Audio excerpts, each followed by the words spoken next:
Hello, in this video I'm going to show you how to reset keyboard dictionary and what it does on the iPhone.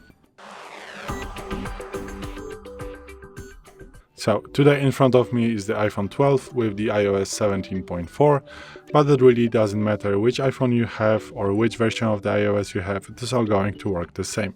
So what you want to do is to go to the settings, then go to the general, then go all the way down to find transfer or reset iPhone, so click on this one and then you want to click on reset, and here you are going to find many options, and now you're interested in reset keyboard dictionary, and after clicking reset dictionary you are going to be asked again. I'm not going to do this right now because I don't want to, and then you're going to be asked for the passcode or the Face ID authentication, I guess, or not, maybe, but for sure you are going to be asked twice to reset the dictionary, to click just twice, not to make a mistake.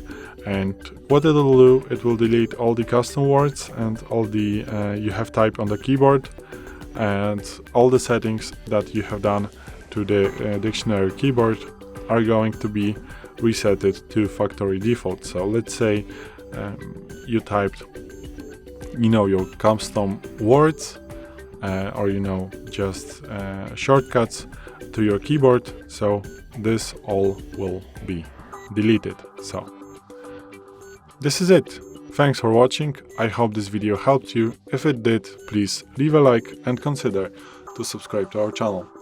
Bye!